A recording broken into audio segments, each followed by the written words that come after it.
Breaking news natin, Nelson, na halos kalahati ng pondo ng tanggapan ng pangalawang Pangulo ay binawas. May kinalaman ata sa mga taga-social funds at mukhang yun na lamang ididepensa. Si Congressman Adjong Palacong ang nabalitaan ko na magdidepensa ng pondo ng Office of the Vice President. Oo, nung nag-hearing nga kami, nagpahayag siya ng masugid na panlulumo. Talagang malungkot si Sabi Congressman. niya, Madam Chair, ngayon lang po yata mangyayari. Nasapilitan ako po itatayo sa plenaryo para idepensa ang budget ng isang ahensya. Tama po. Ngunit, wala naman po siya rito eh. Napakadali po sanang idepensa. Sapagkat may mga ibang bagay talaga dyan na siyempre kailangan namin ng coordination. Tatanungin po ako eh. Karaniwan po, makikita mo naman talaga dyan eh. Kapag nakatayo siya doon, halimbawa, ang magdidepensa vice chair, Opo.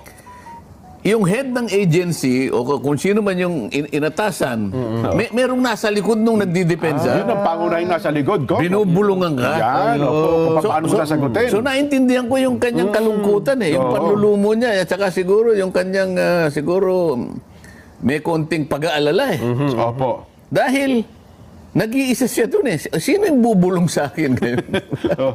Mahirap nga naman yun. Kaya lang, hindi dapat sana naging ganun eh. Kung yung tradisyon namin ay sinunod lang. Wala sanang problema si Kong Adjong.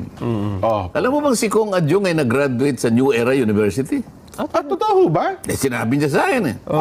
Ganun. Ngayon ko na nalaman. Kaya pala magaling itong si Kong Adjong. Oo. Kaya pala ako maganda ka lalaki. Ay, yun na. Yung guwapo na talaga. Diyan ka ako, kinikilatis sa yung pagmumukha. Kaya si Jen, hindi na-graduate dyan. Ito po kung ngayon balita. House Budget Committee recommends a 1.29 billion pesos cut on the 2025 budget of the OBP, reducing it to 733 million from the original DBM recommendation of 2.03 billion pesos. O sa mga tweet, parang 1/3 na lang ang natira. Yes, mukhang pampasweldo na lang ng tao ang matitira doon. Mukhang maganda-ganda pa yun eh. Ganun ho ba? Ay, mabuti, hindi naglagay ng piso. Ayun na nga po. Kasi kung gagawin nila yon, ang masasakal naman doon, ay may mga tao ang tanggapan ng pangalawang Pangulo na wala namang kinalaman sa politika. Pero ngayon lang nangyari, sinasabi ko sa iyo. Opo. Hindi lamang yung paraan. Hindi lamang yung paraan. Opo. At saka yung forma ng pagdidispose ng budget ng Office of the Vice President ang nagbago. Pati yung nilalaman ng budget talagang drastically na binago. Ngayon lang nangyari sa taong ito.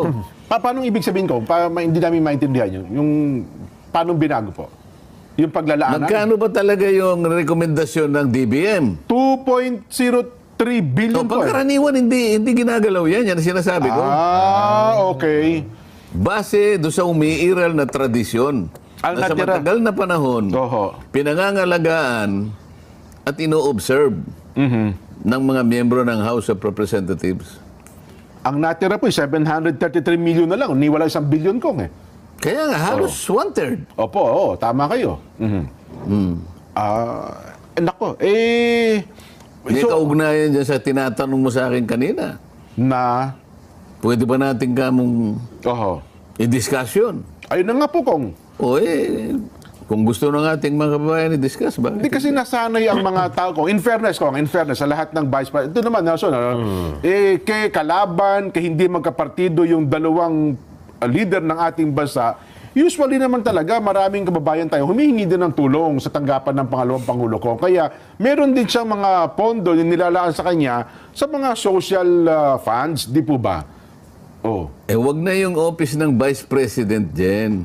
Kami nga na members ng House of Representatives. Tama kayo. Hindi po namin tungkulin yung magbigay po kami ng ayuda. Meron pong nangyayari na ganyan kung ipadadaan sa amin yon. Pero kinakailangan po nating ipaliwanag, wala po sa gawain namin yon. Wala po yun sa sinumpaan namin. Ang sinumpaan po namin tungkulin, katawanin po namin kayo upang ang interes po ninyo ay palaging nadidinig at palaging napuproteksyonan. Kaya lang hindi mo masasabing, sasabihin mo, halimbawa, pumunta ka sa isang nasalantang lugar dyan, Nelson. Opo. Alam mo naman binaha, halimbawa. E di nagpunta ka ng Marikina. May dala-dala kang isang kahon. Unang-una, tinitingnan yung kahon mo eh. Palagay ko. Isang kahon lang po. Ano kaya gustong patunayan itong Congressman Nelson Lubaw na to? Alam na niyang binaha tayo rito, parang nakikita ko isang kahon lang. Opo. O edi, magsisimula kang magsalita ngayon. Pinabuksan mo yung kahon. Ang laman nun ay yung mga panukalang batas na naisulong mo. Para wag humuma, itong panukala ko. Ipinali. Bago ka pa matapos mo yung baka wala ng tao eh. Disgrasya. Baka binato Mga kababayan, may dala po akong kahon dito. Meron kayang maniniwala sa'yo? Hindi lang yung paniwala. Meron kayang makikinig sa'yo na nagpunta ka doon sa harap ng bagong pangyayari sa buhay nila na nakanganga sila, talagang walang-wala dahil sila'y nabaha. Ang pangunahin nilang inaasahan sa'yo, maghatid ka ng kahit anong may pantatawid nila sa buhay. Pantawid. Pero ang talagang gawain mo, Nelson, totoo naman eh. Kaya mo ginawa yon sapagkat ito po ang aking mga panukalang batas na ito po lahat ay para sa inyo. Bago mo pa matapos yung una. Yung una pa lang. Kasi ang dala-dala mo siguro mga 2,500 pieces of legislation kaya isang kahon eh. Opo. Isa pa lang. Palagay ko wala ng taong makikinig sa iyo eh. Ano ang ibig ko sabihin ngayon? Pangkaraniwan na, aasahan ka ng kababayan natin, maging isa ka ring tulay namin. Tingnan mo din ang kalagayan namin. Kaya nga kung minsan, kinikilala na rin namin, sige ikaw, bigyan mo rin kami para tulungan ka namin na idaan sa at matulungan ka namin pagtulungan nating ibigay sa tao ang pangunahing pangangailangan. Pero kailangan nating ipaliwanag, hindi po yun ang aming pangunahing gawain. Opo. Ganon eh. Ngayon, ini-imagine ko pa lang kung natitindig isang congressman, yun ang sinasabi, natatawa na ako eh. Parang gusto ko hilahin, huwag kang tumuloy dyan. Mga kababayan, binaha. Ang mangyayari Baka ngayon kuyugin ka ng tao doon, pag gano'n. magiging parang, magiging parang sitting duck. Opo. Kumbaga sa gera din. Opo. Alam na ng kalaban mo, wala ka ng bala eh. Tama po. Naghihintay ka lang, katapusan mo na kanya. Kasi, kabisado nila sa laki ng hayaan mo siyang magpaputok mauna. Bilang nila yung bala mo. Magkano ang binigay? 700 million? 733 million ang natira ko. Lang, pang sweldo. Pambili lamang ng pagkain. Wala na siyang pambili ng bala. Sa palagay mo ba? Palagay mo ba magtatagumpay yung opisina na yun sa kawalan mo ng bala? Tatawanan ka nung kalaban mo. So, paano ngayon yan? Ganun ba yung ganun ba yung layunin? Aba, tandaan mo, Nelson, ang opisina niya ay pangalawang pinakamataas sa ating pamahalaan. Ganun ba ang pagtuturing mo? Na ganun na lang ang tingin ng tao sa kanya? Ganun ba yung gusto mong gawin? Baka maawa ang tao sa kanya. Nako, yun ang delikado. Ang mga Pilipino pa naman kong kapag ka-underdog, kinakaawaan, ay kukuha ng simpatya po yan. Paano gagawin mo? Talagang maawa sila dyan. Yan, Kailangan ba niya sabihin sa tao, pasensya na po kayo? Totoo naman eh. Pero baka ang mangyari dyan, ang magpupuno ng pagkukulang na yon, mga tao na nag-aalala na baka maging kawawa ang kanyang figura sa pananaw ng taong bayan. So, maaaring gumawa sila ng para, sige, mag-donate na lang tayo. Bigyan natin siya rin mula sa atin na tayo nang magkusang mag-donate para yung nawala sa kanya, punuon na lang natin. Ganun ang mangyayari siguro. Anyway, siguro, doon sa part naman ng, siyempre, may mga tao din po na nagkokomento. Di ba dapat din naman talagang alamin natin kung saan nila ginugol ang mga pera, pondo ng taong bayan? Kasi perde naman ng taong bayan yan eh. Hindi ba karapatan din naman naming malaman kung saan niya po yung ginugol? Lalo pa nga, meron pong report na hawak sila ng particular na po ang Commission on Audit na lumilitaw na parang hindi nagastos ng tama yung pondo kong. Sana. Opo. Sana. Totoo naman yun eh. Sana kung ang layunin talaga'y ganun lang. Aha. Na talagang, halimbawa, pag Opo. sinagot mo ng ganun, Wala. huminto ka na doon sapagkat naipaliwanag niya na. Ayun. Ganun kaya ang magiging katapusan nito? Ayun nga. Nakikita mo Ulit-ulit. Iba na yung iba na yung paraan. Hindi na yung magtatanong para malaman mo Nagtatanong para magpahiya ka na Madali namang kwentahin yun din. Tama. Bagay Ngayon, bago mangyari yun, meron tayong inaalagaan na tradisyon. Yun ang aking Aha. Yun ang aking gustong malaman sa mga kasama ko sapagkat sa tagal ko na sa Kamara din. Opo. Sinabi ko nga sa kanila Ano ba yung point of entry ko rito sa House of Representatives? 2004. 2004. Yes po. 13 Congress. Ngayon, 19 Congress na tayo. Bilangin ninyo. Sa haba ng panahon na yan, ilang Vice President na yung nakita ko Opo. kung ang pag-uusapan ay yung Opo. pag-approve ng kanyang budget. Di ba? Ayan. Dumaan si Vice President Binay. Opo. Dumaan si Nolo de Castro. Opo. Leni Robredo. Opo. Palaging ganun Aha. Pati Pangulo. Pangulong Duterte, Pangulong Pinoy, Pangulong Gloria Macapagal-Arroyo. Aha. Palaging ang sinasabi, pagka budget na ng presidente o pangalawang Pangulo, Your Honor, in line with the time-honored tradition of the House of according courtesy to the office of the President. Ganun I move Opo. to terminate the consideration of the budget of the office of the President. Palakpakan na yun dyan. Ay, opo. Alam mo ang basihan doon, alam mo yung batayan, yung kaukulang paggalang sa opisina ng dalawang pinakamataas Opo. na leader ng ating bansa. Alam mo, pwede mo pang idagdag yun Maski na yung, maski na yung hudikatura. Opo. Palaging ganun din. May nagtatanong parang lang, formalidad Opo. Formalidad. Pagkatapos ngayon, Oho. bakit mo iibahin? Pinaalala ko nga sa kanya, Madam Chair, nakalimutan mo na ba? 2022 budget. Noong 2022, tumayo ka ako si Congressman Nonoy Libanan, yung ating minority leader. It took him only 13 minutes. He moved to dispose the consideration of the OBP budget. At dagli-dagli rin naman tumayo ka ako yung majority leader, Manix Dalipe, Opo. para sigundahin ang kanyang motion. 13 minutes.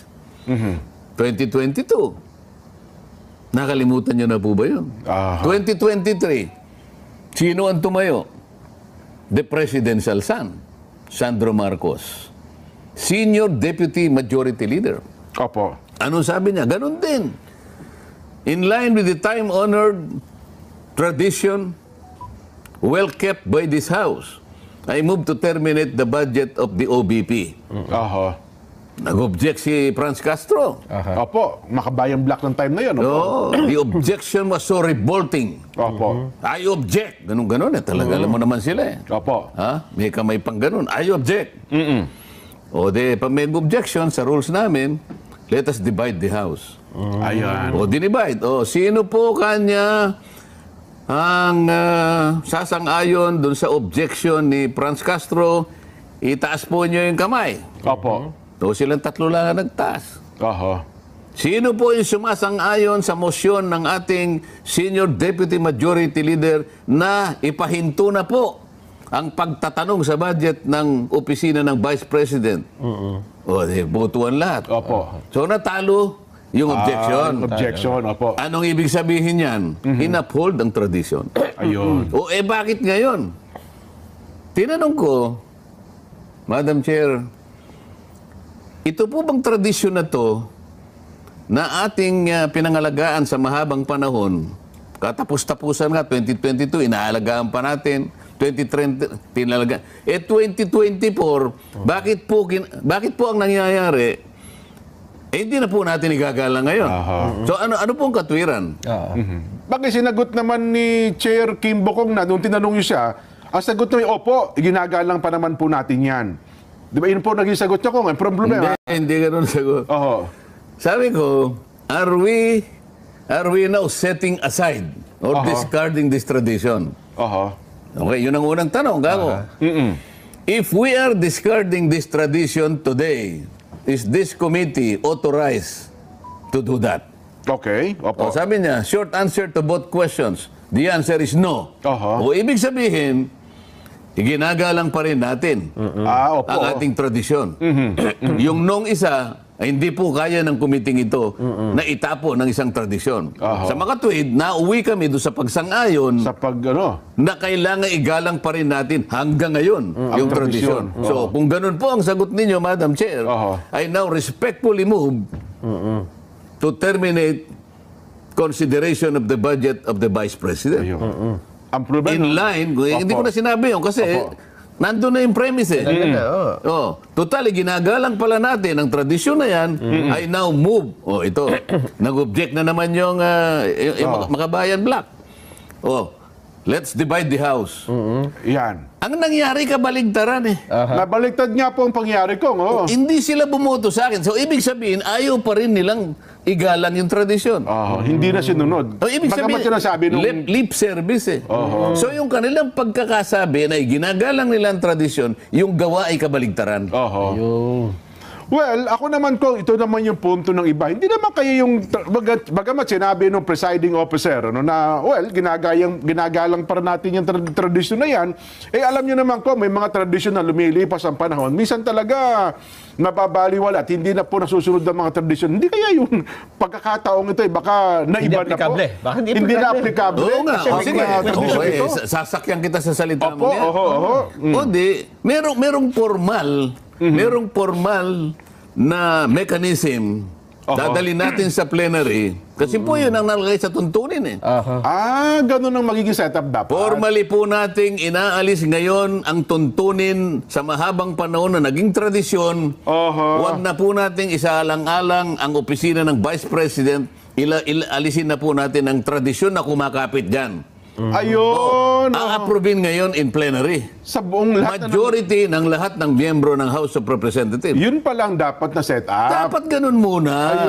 Sabi ko nga sa kanila, we are ruled by parliamentary procedures. Parliamentary procedures grow from and enriched by experiences, traditions, and precedents. Kinakailangan, dalhin mo muna sa plenary. Para sa aksyon ng nakararami. Ganon. Para sa ganon ay itapon mo na ang isang tradisyon. Ayun. Wala pa eh. Bakit inunahan mo yung tradisyon? So, dinamumulitika ka. So, dapat pala, kasi harapin natin ang katotohanan ko. May mga tradisyon noon pa man. Tayo bilang mga Pilipino, sa pagsapit ng panahon ito, yung mga tradisyon yun ay nababaliwala. Nakakapanghinayang, ano? Kasi maganda ang tradisyon Pilipino, pero sa makabagong panahon ay hindi na po nasusunod. Ngayon, dito sa pangyayari ito, kung yun pala, at ang tradisyon, kung gusto natin palitan, baguhin na nito. Ang kabuuan pala ng Kongreso dapat na magpasya. Nakasulat kasi sa tuntunin eh. Ayun! Kasi kung tinanong nila ko doon, dala-dala ko yung the rulings of the chair. Sabi niya, ipakikita ko sa kanila. In order to break that tradition, sabi niya, it has to be supported by the majority of the members of the House of Representatives. Ang ibig sabihin nun, plenary. Committee yung committee lang kami. Kaya ang tanong ko, ito bang committee ito? Merong otoridad para itapon yung sabi niya, no. Kaya nga, natuwa ako ngayon. Kaya pala ganyan ang sagot niya. So sa magawit, sumang-ayon pala sila ngayon. Kaya natuwa ako eh. If that is your answer, Madam Chair, I now respectfully move. Kasi ang alam ko, bumalik na kami sa tradisyon eh. Ibig sabihin, magpapasakop na sila, magpapatali na sila sa tradisyon, wala nang magtatanong. Tama? Tama.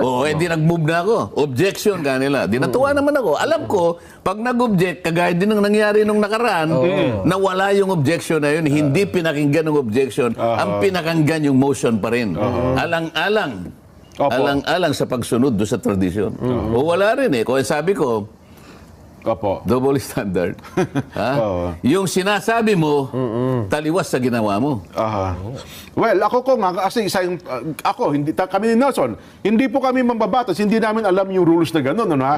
Kasi kung ang pag-uusapan po ay tradisyon, kung ako si Congresswoman Sheila Kimbo, nung time na yan, baka sabihin kong, hindi na po natin susundin ang tradisyon na yan sa araw na ito, kasi iba po ang sitwasyon ngayon, iba po ang sitwasyon noon. So, Oo, hindi, sasagutin ko lang. Ayun. Sino ka? yun palang mangyayari. Ikaw ba? Oho. Ay may karapatang sabihin mo yan sa pansarili mong opinion? Ayun, oho. Kasi ko nga, yan din po ang sentimiento na napakarami sa social media. Kasi nga, hindi nila naintindihan yung rules na yan, ha? Kaya nga natin pinapaliwanag. Yun, Tingnan opo. mo, halimbawa, sa mga batas natin, may tinatawag na landmark decision. Landmark decision. Kaya Opo. sinasabing landmark decision. Yung desisyon na yon, napakalaki ng naging epekto sa lipunan. Oho. Isang matibay na desisyon na ginawa ng Korte Suprema. Pero pagkatapos ng 30 taon, 50 taon, babaguhin yung landmark na yun eh. Oho. Pero merong isang desisyon na gagawin para baguhin yun. Opo. Isang panibagong landmark. Gagawin niya ngayon. We are reversing that landmark decision. O sige, total, gusto niyo magbago na lahat. Unahin na natin ang pagbabago dito sa mga komite. Ayan, oho. Meron tayong tradisyon dito, pagka magsisimula na yung interpellation, yung unang-unang magtatanong, palaging miyembro ng minority. Ayan, opo. Tradisyon niyo po talaga yan, totoo. Kahit na ikaw ang pinakahumuling dumating. Opo. Oho. Kahit hindi ka nagpalista. Basta't ang unang isip-isipin mo, ikaw Miyembro ng minority. nakaupo ka ron alas 7:30 ng umaga. Oh. Pero hindi ka miyembro ng minority. Opo. Hindi. Majority si Opo, Nelson. Nelson, oo. Halimbawa. Ikaw minority ka. Si Nelson majority. Kauna-una siya Pero dumating. si Nelson dumating 7:30 ng umaga. Opo. 7:30. Nagpalista ka 7:30.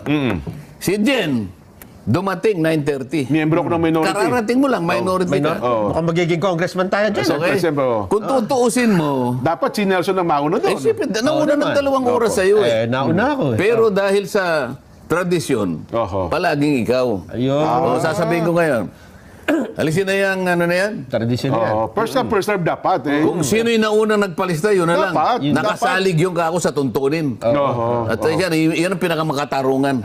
Bakit ako nagpapasakop dyan kahit masakit ang loob ko? Kunwari, masakit ang loob mo, Nelson, di ba? Masasakit din naman ang loob mo talaga. Ano nga eh. Oho.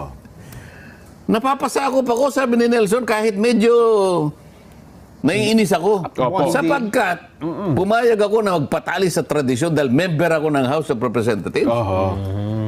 Tama. Gusto nyo tanggalin na natin yan? Tanggalin na natin lahat yan. Oho.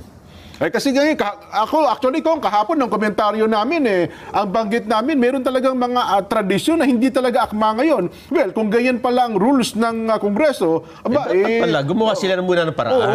paraan na para binago. maalis ang tradisyon na yan. Tingnan mo, halimbawa. Oho. Halimbawa, ikaw naman, Jen. Congressman Jen Subarjaga. Nagpalista ka, nag-deliver ka ng privilege speech. Opo. Siyempre, may interpellation yan. Opo. Biglang nagpalista ito. Oho. I-interpellate ko yan. Kunyari, hindi kayo magkabalahibo, no? Opo.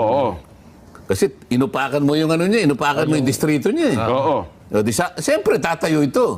Siyempre, oo. Ngayon, ikaw naman, gagamitin mo yung tradisyon. Oho. Gagamitin mo yung tradisyon. Bigla kang umupo. Hindi ka na sasagot sa anumang katanungan. Hindi ka na mapipilit na tanungin ka pa ni Nelson. Ayun. Tradisyon yun eh. Pag umupo na, hindi na pwedeng pilitin pa rin. Oo. Yun ang unwritten rule. Ayun. Kapag umupo, Meron yung pala taong mga ganung nag-deliver rules. ng Oo. privilege speech, Oo. Wala na kahit ano pang gawin mo, Wala na. ha? Kahit pumunta ka pa sa speaker, wala kang magagawa. Tradisyon yun. Hindi ako pinayagan magtanong sa So, kanya. nakakaintindihan tayo siguro. Ayun. Ngayon, Opo. sabi ng Vice President, tayo, pinag-usapan natin, level lang ng congressman. Di ba? Opo. Kung tutusin, sa tingin ko, mas mababa naman tayo kaysa sa Vice President. Okay. Sabi ng Vice President, Madam Chair, I forgo my opportunity to defend the budget of the office of the Vice President by Opo. question and answer, and instead, I will leave it. I will leave it to the House of Representatives to decide such a proposal as presented. Ayun. Ang ibig sabihin niyan, parang umupo siya. Ayun nga. Ayaw ko na pong idepensa. Ayun nga. Hindi mo ba igagalang yun? Pati ba naman yun, hindi mo igagalang? Pangalawang Pangulo ng ating bansa. Sinabi niya, bahala na po kayo. Oho. Pati ba naman yun, hindi mo pa igagalang?